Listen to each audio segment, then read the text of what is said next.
Assalaamu calaykum akhyaarta. Maanta waxaanu ka hadlaynaa 5 arrimood oo aynu sameyno oo nolosheena burburinaya.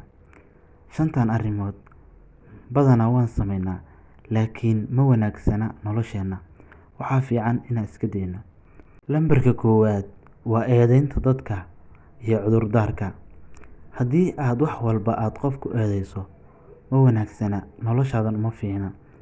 Waxaan ka wadaa eedaynta dadka waxaad adigu qaban karto. Haddii aad qof kale aad ku eedayso, kadibna aad cudurdaar ka samayso, marka cudurdaarka iyo eedaynta midna ma fiicna, nolosheennana way burburinaysaa.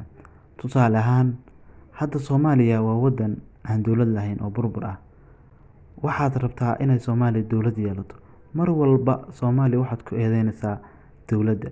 Dowladdu macnaha wax walba ma qaban karto. Shacabka ayaa waxaa laga rabaa inay wax qabtaan. Marka eedaynta ma fiicna. Haddii wax walba aad qof ku eedayso adiga oo qaban kara ama aad ku bees garayso, ma wanaagsana. Ama inaad cudurdaar wax walba ka bixiso oo wax walba intaad kas u samayso kadibna aad cudurdaar ka dhibto, wax wanaagsan maaha. Lambarka labaad, sugidda waqti kugu habboon.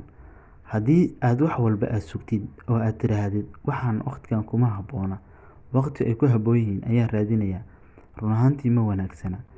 Waxaana la ogaaday wax walba waxay ku fiican yihiin waqti aysan ku habboonayn in la sameeyo, si hadhowdii waqtigu habboonaa uu qofkii sameeyey waxaan uu ugu helo magac ama uu u noqdo wax taariikhda u gala. Marka haddii aad tiraahdo wax walba waxaan la sugayaa waqti ay ku habboon yihiin, dee waqti ay ku habboon yihiin dadkoo dhan waxaas oo mar ay wada fahmeen oo dadka dhan wada ogyihiin. Marka wax walba inta aysan ku habboonayn samee, si ay kugu noqdaan wax taariikh ku gala.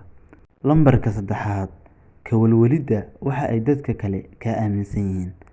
Haddii mar walba aad israacraaciso waxa ay dadka kale ka aaminsan yihiin, ma wanaagsana. Waana xanuun ayay kugu noqon kartaa, si maskaxiyana kugu dhaca. Haddii aad mar walba aad istiraahdo maxay dadka kale ka aaminsan yihiin, run ahaantii noloshaada ayaad burburinaysaa, mana wanaagsana. Badanaana dadka isweydiiya waxay dadka kale ka aaminsan yihiin, ugu dambeynta waxaa ku dhaca cudurka nafsiga ah ee shakiga. Marka si uusan shaki kuugu dhicin, waxba dadka kale waxay ka aaminsan yihiin ha israacraacin. Wax macnaha adiga macno weyn kuu sameynaya ma aha. Lambarka afraad, daryeel la'aanta caafimaadkaaga. Haddii aadan daryeelin caafimaadkaaga oo caafimaadkaaga aadan ka warqabin, run ahaantii noloshaada ayaad burburinaysaa. Badanaa dadka Soomaalida ah waxay yaqaanaan inay xanuunada qaar inay fududeystaan ama ay u arkaan wax iska caadi ah. Dhayalsigaas aad dhayalsanaysid xanuunkaas ama waxa ku soo gaaray ayaa berri waxay kugu noqon karaan wax weyn. Marka mar walba ka fikir daryeelka caafimaadkaaga. Waa midka mar walba ay ku xiran tahay noloshaada. Lambarka shanaad waa rajaynta wax aad qorsheyn.